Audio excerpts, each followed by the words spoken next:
इस दुनिया में ऐसी कई चीजें हैं जिसको हम लोग अक्सर जानने का दावा रखते हैं, इच्छा रखते हैं, बट असल में हमें पता नहीं होता और इंसान एक्सेप्ट करने के लिए तैयार भी नहीं है कि उसे नहीं पता, क्योंकि सब कुछ को कंट्रोल में रखना इंसान की एक इच्छा, एक फितरत होती है। बट आखिर में इंसान को मानना ही होता है कि ऐसी कई चीजें हैं इस दुनिया में जो कि उनके परे हैं। जगन्नाथ टेम्पल पुरी का ये वर्ल्ड फेमस टेम्पल है और इससे रिलेटेड ऐसे कई मिस्ट्रीज हैं जिसका विज्ञान के पास ना कोई आंसर है और ना कोई इसे कभी सॉल्व करने का अटेम्प्ट किया है। इस टेम्पल के ऊपर का जो फ्लैग है वो हमेशा हवा के ऑपोजिट डायरेक्शन में बहता है।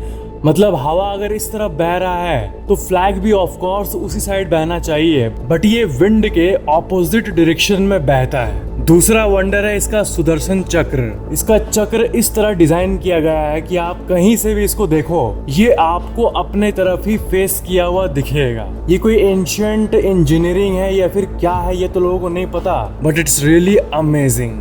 तीसरी कोइंसिडेंस ये है कि इस टेम्पल के ठीक ऊपर से आज तक कोई बर्ड उड़ के नहीं गई है और ना ही कोई प्लेन का रूट इस टेम्पल के ऊपर से जाता है। ऐसी बात नहीं है कि नो फ्लाइंग जोन या फिर बैंड की बात है, बट कोइंसिडेंटली ही ऐसा नहीं होता है। इसके ऊपर से कोई भी बर्ड या प्लेन फ्लाई नहीं करता। और एक मिस्ट्री ये है कि इस टेम्पल का एक दरवाजा है, मेन डोर, और जब आप उस डोर के ठीक बाहर रहोगे, टेम्पल के बाहर टेक्निकली, तब आपको लहरों की आवाज सुनाई देगी जो कि इस टेम्पल के बाहर है। बट जैसे ही आप अंदर जाओगे अचानक से सारी वेव्स की साउंड बंद हो जाती है। मतलब इस टेम्पल में बाहर का लहर का साउंड नहीं आता है, जस्ट एक कदम बाहर रखने से आता है बट अंदर में नहीं आता है। तो ये थे इस टेम्पल के बारे में ऐसे कुछ फैक्ट्स जो कि रियली में दिमाग को चकरा देने वाली है। एंड इस टेम्पल का जो ये मिस्टीरियस सीन है ये मेरे पर्सनल फेवरेट मिस्ट्रीज में से एक है।